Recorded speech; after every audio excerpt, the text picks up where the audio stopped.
नमस्कार, clean news UP में आपका बहुत बहुत स्वागत है। चलिए देखते हैं शाम तक की 10 फटाफट बड़ी खबरों को। इससे पहले आप न्यूज को कहां से देख रहे हैं, हमें कमेंट में जरूर बताएं। साथ ही वीडियो को लाइक करना बिल्कुल न भूलें।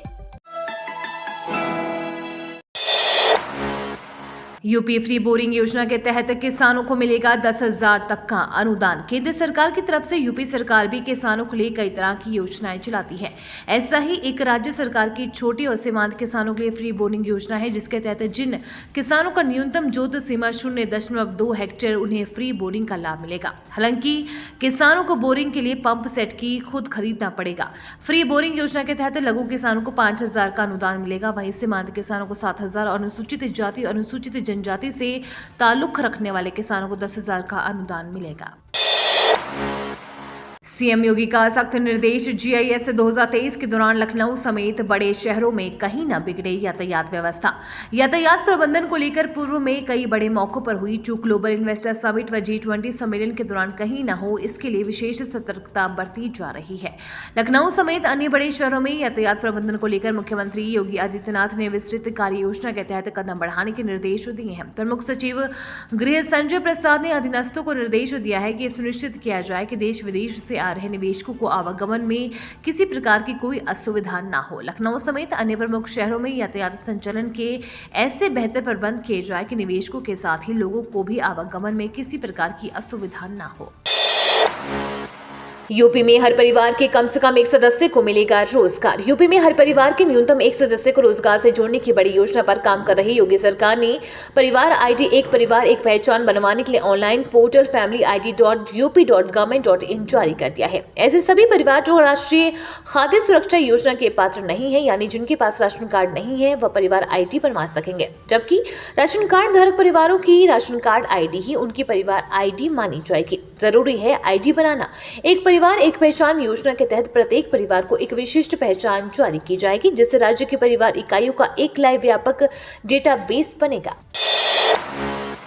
यूपी में 4600 स्वास्थ्य केंद्रों पर लगेंगे हेल्थ एटीएम। उत्तर प्रदेश में 4600 से अधिक सामुदायिक स्वास्थ्य केंद्र और प्राथमिक स्वास्थ्य केंद्रों में हेल्थ एटीएम लगाने के लिए एक निजी कंपनी ने उत्तर प्रदेश सरकार के साथ एक सहमति पत्र पर हस्ताक्षर किया है। कंपनी इंडिया हेल्थ लिंक के मुताबिक स्थापित किए जाने वाले हेल्थ एटीएम से व्यक्ति विभिन्न स्वास्थ्य जांच करा सकेगा। हेल्थ एटीएम के जरिए लोग 20 से अधिक स्वास्थ्य संबंधी जांच जैसे रक्तचाप, वजन, शरीर का तापमान और ईसीजी 10 मिनट के भीतर करा सकेंगे। इन्हें तुरंत इसकी रिपोर्ट मिल जाएगी। मदरसा सर्वे के बाद योगी आदित्यनाथ सरकार का बड़ा कदम। उत्तर प्रदेश सरकार ने उन गैर मान्यता प्राप्त मदरसों की आय के स्रोत पता लगाने शुरू कर दिए हैं, जिनका स्रोत पिछले सर्वे में स्पष्ट नहीं हुए थे। इनमें ज्यादातर गैर मान्यता प्राप्त मदरसे भारत नेपाल के सीमावर्ती जिलों में हैं। योगी सरकार की नजरें नेपाल सीमा पर कुकुरमुतों की तरह उग आए मदरसों की तरफ घूमी है। यूपी सरकार ने नेपाल सीमा पर बने निजी मदरसों की आय के स्रोत की जाँच कराने का फैसला लिया है। इस बारे में यूपी मदरसा शिक्षा बोर्ड की तरफ से भी आदेश जारी किए गए हैं। बता दें कि यूपी की नेपाल से सटी सीमा के आसपास के जिलों में गैर मान्यता प्राप्त मदरसों की भरमार है। इनके इनकम के स्रोत की अब जांच कराकर रिपोर्ट मांगी गई है। बरेली में खुलेगी यूपी की पहली फॉरेस्ट यूनिवर्सिटी, पढ़ाई के साथ होगी रिसर्च। उत्तर प्रदेश की पहली फॉरेस्ट यूनिवर्सिटी बरेली में खोलने की तैयारी है। प्रदेश सरकार के वन एवं पर्यावरण मंत्री डॉक्टर अरुण सक्सेना के साथ वन विभाग ने इसके लिए जमीन का भी चयन किया है। अब जमीन वन विभाग को हस्तांतरित करने के लिए प्रशासन को फाइल भेजी जाएगी। फॉरेस्ट यूनिवर्सिटी में शिक्षण के साथ ही शोध भी होगा। वानिकी विषय पर आधारित कोई शैक्षणिक संस्थान प्रदेश में नहीं है। Pilibhit tiger reserve, Dudhwa national park समेत कई बड़े वन्य जीव स्थल और चिड़ियाघर होने के बाद भी शैक्षणिक मंच पर इसकी कमी को देखते हुए अब बरेली में प्रदेश की पहली फॉरेस्ट यूनिवर्सिटी खोलने की कवायद शुरू हो गई है। लखनऊ में खुलेगा यूपी का पहला दिव्यांग पार्क। उत्तर प्रदेश को जल्द ही बच्चों और विकलांग व्यक्तियों के लिए लखनऊ में अपना पहला दिव्यांग पार्क मिलेगा।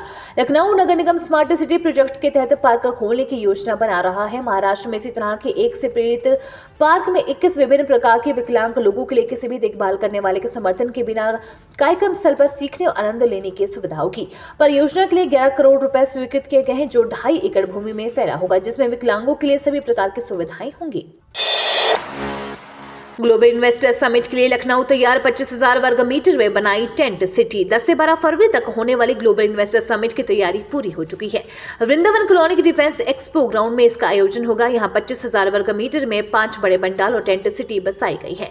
इन्हें 5 स्टार होटल की तर्ज पर बनाया गया है, जहाँ 16 देशों से आने वाले विदेशी मेहमान ठहरेंगे। समिट में 304 कंपनियां 25 लाख करोड़ का निवेश करेगी।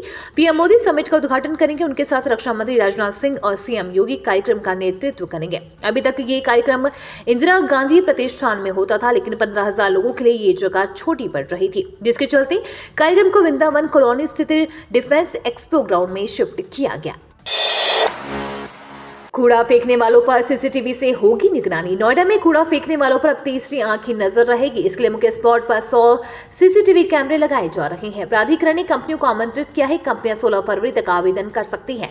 17 फरवरी को प्री क्वालिफिकेशन बिड खोली जाएगी। योजना पर 112 लाख रुपए खर्च किए जाएंगे। स्वच्छता सर्वेक्षण को लेकर प्राधिकरण ने यह प्लानिंग की है। इसके तहत शहर में 40 से ज्यादा स्थानों को चिन्हित किया गया है, जहां लोग रात के अंधेरे में आकर कूड़ा फेंक कर चले जाते हैं। सोसाइटी और RWA की ओर से भी इस तरह की शिकायतें मिलती रहती हैं। इन लोगों को पकड़ने के लिए अब सीसीटीवी की मदद ली जाएगी।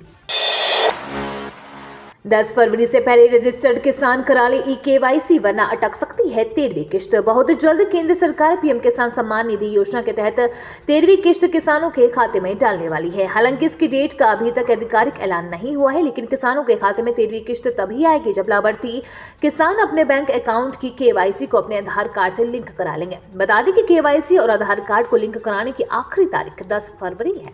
ये तो थी शाम तक की बड़ी खबरें। रोजाना उत्तर प्रदेश की ताजा खबरों के लिए क्लीन न्यूज यूपी को सब्सक्राइब कर बेल आइकन को दबाना बिल्कुल ना भूलें। धन्यवाद।